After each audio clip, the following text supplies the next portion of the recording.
Hey guys, welcome to my review on F1 2011.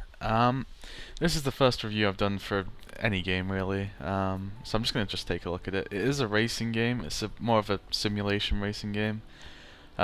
Me personally, I'm not too much of a racing game fan, but I do enjoy them.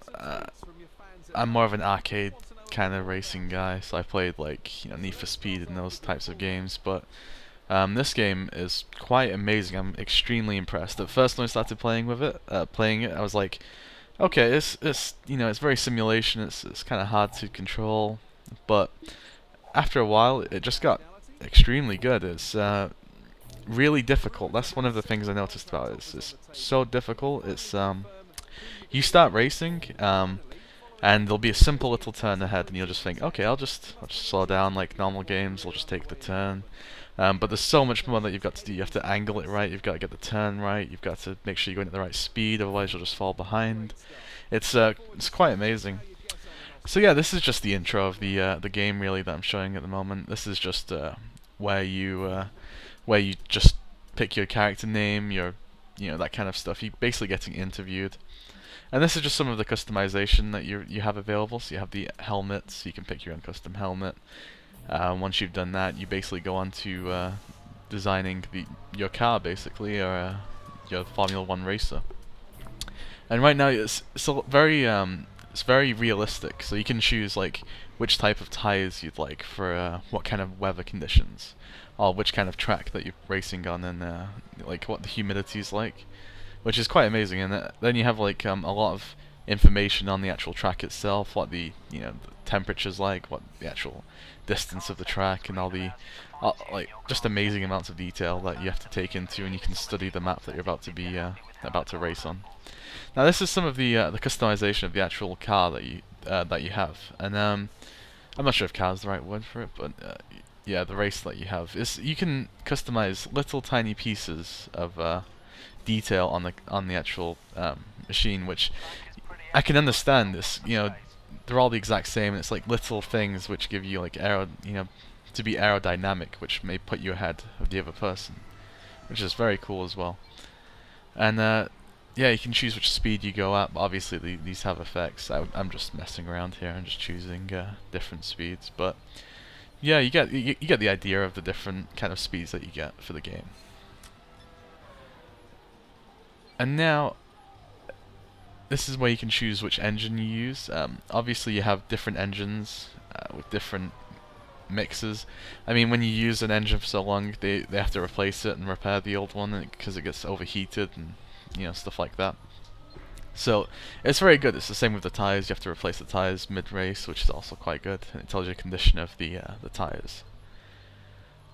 So let's get to some actual racing footage now. So I'll just save what I've done with the car. The way you actually race out is also quite unique.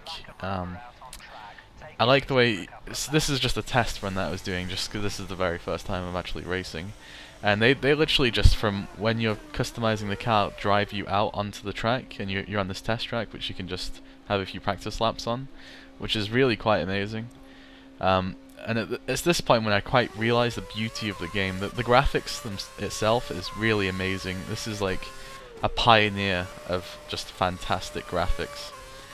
And I was extremely bad at when I started this game. I didn't even know what the controls were. I was just like, oh no, this is terrible. But I like how it really does make this game difficult. So it's really rewarding when you do something really good, which is what a lot of games I think today lack.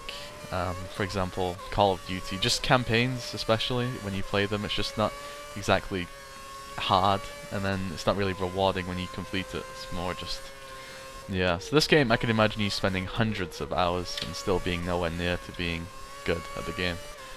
So it's just really difficult.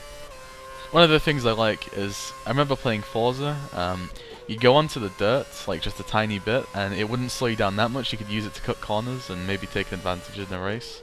Whereas on this, if you even touch it, you're behind by 10 seconds. It's unreal. That's another thing that I'm, adding to the difficulty of the actual game. But yeah, one of the main things I really liked about this game is after a couple of races, I started to get quite good. I was enjoying it quite a lot, and I was it's really rewarding when you actually manage to, get to, like do a corner really well, or do a set of corners and just start to overtake people. It's really quite fun, and that's one of the parts of the games that I enjoyed the most. Just the fact that you're actually racing and it is really fun to play. In terms of if this game would be for you or not, I'm not too sure. It depends if you like racing games and simulation games. One of the things that should win a lot of people over anyway is just the fantastic graphics. Graphics don't make a game, but they also, they do help a lot. And when a game is racing and it's simulation, obviously graphics are a huge part of that. To make it as realistic as possible. And some of the scenes in this game, they actually look real. It's unbelievable. The sounds of the actual engine are quite amazing. I do like those quite a lot. And yeah, just the overall game, I'd give it quite a nice rating. I am probably going to give this a 7.5 out of 10. Mainly because I'm not too much of a racing fan. I think a racing fan would give it more of probably an 8 or a 9 out of 10, because it is a very good game. So I'd recommend that if you're a racing fan, definitely get this game. And yeah, I hope you guys enjoyed my review. Thanks.